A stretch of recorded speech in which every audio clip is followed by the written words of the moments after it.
राजा काका अपनी नज़्म व ज़ब्त और दानाई के लिए मशहूर थे। हर सुबह सूरज की पहली किरण ज़मीन को छूने से पहले वो अलिफाटे जाते, सहन साफ करते, पौधों को पानी देते, कुछ वर्जिश करते और किताब के चंद सफ़हात पढ़ते। उनकी ज़िंदगी सादा मगर मकसद से भरपूर थी। एक दिन आरिफ अपने दोस्तों के साथ गांव में चल रहा था और राजा काका को काम करते देखकर हैरान हुआ।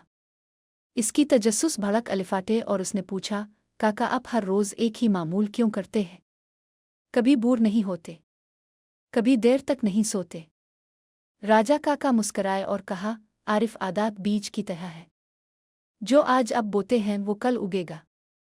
आज आपको शायद कुछ नज़र न आए, लेकिन एक दिन आपकी आदात तो आपको फ़ायदा देंगी, आपको पछतावा छोड़ जाएंगी। कामयाबी किस्मत से नहीं मिलती, ये इन छोटे कामों से आती है जो हम मुस्तकिल करते हैं। आरिफ को पूरी तरह समझ न आया, लेकिन ये बात दिल को छू गई। इस रात वो जागता रहा, सोचता रहा कि वो कितनी बार आधे काम छोड़ चुका, कितनी किताबें अधूरी पड़ी, कितने ख्वाब अधूरे रह गए।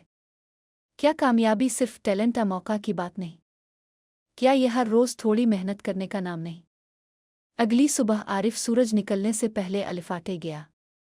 जिस्म ने एहतजाज किया, नींद ज़्यादा चाहिए थी, लेकिन इसने राजा काका के अल्फाज याद किए। इसने अपना चेहरा धोया, जूते बांधे और बाहर कदम रखा। ठंडी सुबह की हुआ उसके चेहरे से टकराई और वो दौड़ने लगा। शुरू में वो महज 200 मीटर दौड़ पाता था और सांस फूल जाती थी। इसके पांव जल रहे थे, सीना धड़क रहा था, लेकिन वो रुका नहीं। रोज़ाना की दौड़ ने आहिस्ता आहिस्ता इसे मजबूत, तेज़ और ज़्यादा तवानाई वाला बना दिया। एक हफ्ते के बाद इसने एक और आदत शामिल की, हर रोज़ 1 घंटा पढ़ना। इसने किसी को न बताया, न ऐलान किया, बस खामोशी से ये काम किया। वो घर के एक पुरसुकून कोने में बैठा और उन मज़ामीन पर तवज्जो दी जिन्हें कभी नज़रअंदाज किया था।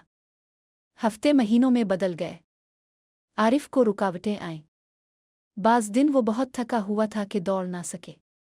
बाज़ दिन पढ़ाई में ध्यान भटक गया। दोस्त खेलने के लिए बुलाते, जिससे आदत तोड़ने का दिल करता। लेकिन इसने राजा काका के अल्फाज याद किए, छूटी आदत जो मुस्तकिल की जाएं वो ज़्यादा ताकतवर होती हैं बजाय इसके कि कभी जोर लगाएं और फिर सस्ती करें। आहिस्ता आहिस्ता नज़्म व ज़ब्त इसका फितरी हिस्सा बन गया। आरिफ ने महसूस किया कि इसका ज़हन तेज़ हुआ, जिस्म मजबूत हुआ और एतमाद बढ़ा। दोस्तों ने भी फ़र्क महसूस किया। इसका करीबी दोस्त फैसल ने एक दिन पूछा, आरिफ तुमने कैसे ये तब्दीली की? पहले तुम सस्ती के बादशाह थे। आरिफ मुस्कुराया और बोला, मैं रातों रात नहीं बदला।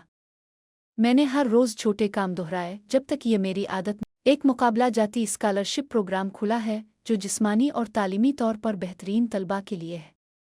चैलेंज में दौड़ के टेस्ट और तहरीरी इम्तिहान शामिल थे। बहुत से तलबा घबरा गए, सोचा कि आखिरी लम्हे सब याद करना पड़ेगा, लेकिन आरिफ पुरसुकून रहा। इसकी रोज़ाना की आदत ने इसे तैयार कर दिया था। फिटनेस टेस्ट की सुबह सूरज अभी निकलने को था और आरिफ बेचैन तलबा के दरमियान खड़ा था। सीटी बजी। कुछ तलबा तेज़ दौड़े लेकिन जल्द थक गए। कुछ लड़खड़ाए और जल्द हार मान ली। आरिफ ने मुस्तहकम रफ्तार रखी, महीनों की डिसिप्लिन ने इसे आगे बढ़ाया। वो सबसे मजबूत ख़त्म हुआ। इसकी मुस्तकिल मेहनत ने मोटिवेशन की कमी को शिकस्त दी। फिर तहरीरी इम्तिहान आया। जबकि दूसरे घबरा कर सब कुछ आखिरी लम्हे याद करने की कोशिश कर रहे थे, आरिफ खामोशी से इस सब को दोहराया जो वो हर रोज़ पढ़ता था। महीनों की 1 घंटा रोज़ाना की मेहनत ने बुनियाद रखी, जिसे आखिरी लम्हे की पढ़ाई कभी पूरा नहीं कर सकती। कुछ हफ्तों बाद जब नताइज आए, आरिफ ने न सिर्फ कामयाबी हासिल की बल्कि सबसे ऊपर स्कोर किया। वो दौड़ता हुआ राजा काका के पास गया, आंखों में आंसू, और कहा, काका मैंने कर दिखाया। मैंने कभी नहीं सोचा था कि ये मुमकिन है। आपकी बातें सच थीं। राजा काका मुस्कराए और कहा, याद रखो आरिफ, मोटिवेशन तुम्हें शुरू करवाती है, लेकिन आदत तुम्हें इस वक्त भी आगे बढ़ाती हैं जब हौसला कम हो जाए। छोटे छोटे काम जो हर रोज़ दोहराए जाएं, वो कामयाबी की राह बनाते हैं। इस दिन के बाद आरिफ पूरे गांव के लिए मिसाल बन गया। वो दोस्तों और छोटे तलबा को समझाता कि तब्दीली बड़े इक़दामात से नहीं बल्कि छोटे मुस्तकिल अमाल से आती है। रोज़ाना 15 मिनट जल्द अलिफाटेना, चंद सफ़हात पढ़ना, 10 मिनट चलना, कोई हदफ लिखना, ये छोटे अमाल जो रोज़ाना दोहराए जाएं वक्त के साथ ज़िंदगी बदल देते हैं। साल गुजरते गए। आरिफ एक ज़िम्मेदार और मुअज़्ज़ज़ प्रोफ़ेशनल बना। اس نے اپنی خوابوں سے بڑھ کر کامیابی حاصل کی، لیکن کبھی بھی وہ سبق نہیں بھولا جو راجا کاکا نے دیا۔ بڑے نتائج اچانک تحریک ٹیلنٹ سے نہیں آتے، بلکہ روزانہ کی عادات، صبر اور مستقل محنت کے پھل ہیں۔ موٹیویشن آگ لگاتی ہے، لیکن عادات اسے زندگی بھر جلائے رکھتی ہے۔